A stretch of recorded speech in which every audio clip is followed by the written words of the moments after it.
பத்மாவதி சொல்றாங்க, மூஞ்சிய பாவமா வச்சுக்கிட்டு முத்தழகு காரியத்தை எல்லாம் சாதிச்சுக்கிறா. நான் சொர்ணவதி, எல்லாம் புரிஞ்சவங்க தானே நீங்க. இவ குழந்தைய முத்தழகு குழந்தைன்னு சொன்னா உங்களுக்கு கடுப்பாகுமா ஆகாதா? அத்தனை பேர் முன்னாடியும் என் பொண்ண அந்த டைரக்டர் துரத்தி அனுப்புறான். ஊருக்கு நல்லது செய்யறேன், ஆம்புலன்ஸ் வாங்கி விடுறேன்னு சொன்னது உங்க தங்கச்சி தானே. மாட்டி விட்டுட்டு மேடம் மில்லுக்கு போயிட்டாங்களா? டைரக்டர் கிட்ட முத்தழகு வச்சு எடுன்னு இவங்க தான் சொல்லியிருப்பாங்கம்மா. என்ன முத்தழகு போட்டி போட வேற இடமா கிடைக்கல? என் குழந்தைக்கு நீங்க அம்மாவா? ஏன் ரேஞ்ச் என்ன, உங்க ரேஞ்ச் என்ன?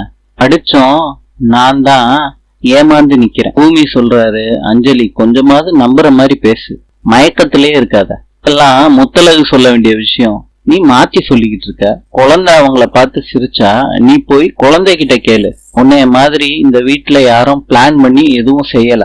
லாயர் மேடம், இந்த பெரியம்மாவை கை நீட்டி பேசுற வேலையெல்லாம் இங்க வச்சுக்காதீங்க. எங்க அம்மா ஊருக்காண்டி ஏதாவது பண்றதா இருந்தா பண்ணுவாங்க, நீங்க எல்லாம் கேள்வி கேட்க கூடாது அத பத்தி. அஞ்சலி, உன் டார்கெட் நான் தான், என்னைய விட்டுட்டு யாருக்கிட்டையும் பாயாத, புரிஞ்சுக்கிட்டியா? பேச்சுக்கிட்ட டைரக்டர் சொல்றாரு, திடீர்னு பேக்கப்னு சொல்லிட்டு குழந்தைய தூக்கிட்டு போயிட்டாங்க மேடம். இப்பதான் எனக்கு விஷயம் தெரியும். இது என் வீடு, நான் எடுக்கிறதுதான் இங்க முடிவு. அஞ்சலியும் அவங்க அம்மாவும் வெளியே போன்னு சொல்லிட்டாங்க மேடம். திருப்பி ஒரு குழந்தைக்கு டீல் பேசி அட்வான்ஸ் எல்லாம் பே பண்ணி, இதெல்லாம் long process madam. Government project, நான் இதை நம்பிதான் இருக்கேன். நான் பதில் சொல்லணும் மேடம். எனக்கு புரியுது, உங்க பிரச்சனையை விட நான் கொடுத்த வாக்கு தான் எனக்கு ரொம்ப முக்கியம். மீனாட்சி இதுல நடிப்பா, என் மருமக முத்தழகு நடிச்சு கொடுப்பா. ரெடி பண்ணுங்க, அவங்களோட வர்றேன். முத்தழகு வா. ஆன்டி, குழந்தைய எதுக்கு எடுத்துட்டு போறீங்க? நான் சொல்றேன் முத்தழகு, நீ வா. நான் கொடுத்த வாக்க மீற மாட்டேன். மீனாட்சியும் நடிக்கிறாங்க, முத்தழகும் நடிக்கிறாங்க. இது நான் எடுக்கிற முடிவு. விளம்பரம் எடுத்துக்கோங்க சார். முத்தழகு, இது ஊருக்காண்டி நான் கொடுத்த வாக்கு. இது ஏன் பிரச்சனை, நான் சொன்னதை செய்வியா முத்தழகு? அஞ்சலி, என் பையன் சம்மதிச்சு நீங்க கிடையாது.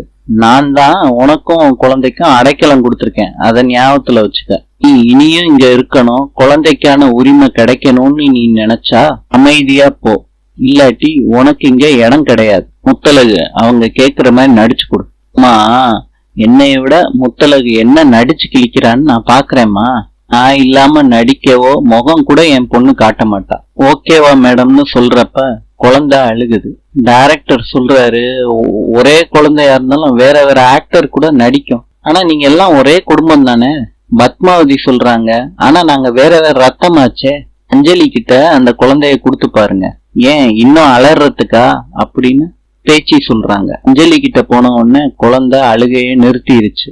டைரக்டர் சொல்றாரு, என்ன மேடம் குழந்தை அவங்க கிட்ட அமைதியா இருக்கு, இப்ப என்ன பண்றது? எனக்கு டைம் போய்கிட்டு இருக்கே, நான் ஃபுட்டேஜ் கொடுக்கணும், பதில் சொல்லி ஆகணும். முத்தழகு மேடம், உங்களை மிஸ் பண்ணாலும் குழந்தை ரொம்ப முக்கியம் விளம்பரத்துக்கு. குழந்தைக்காண்டி அஞ்சலி மேடமே அம்மாவை நடிக்க வச்சிடலான்னு நினைக்கிறோம் மேடம். அஞ்சலி மேடம், சாரி மேடம்.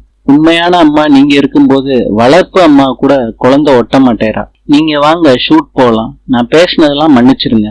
மீனாட்சியோட அம்மா நான் தான். போதுமா முத்தழகு, போதுமா பேச்சு ஆண்டி? தம்பி, மேடத்தை வச்சு எல்லாம் ரெடி பண்ணிரு. கமான், ஷூட் போய்கிட்டு இருக்கு. நாளை சந்திக்கலாம். இன்று ஆப்கானிஸ்தானின் தலைநகரம் காபூல். நாளை பார்க்கலாம்.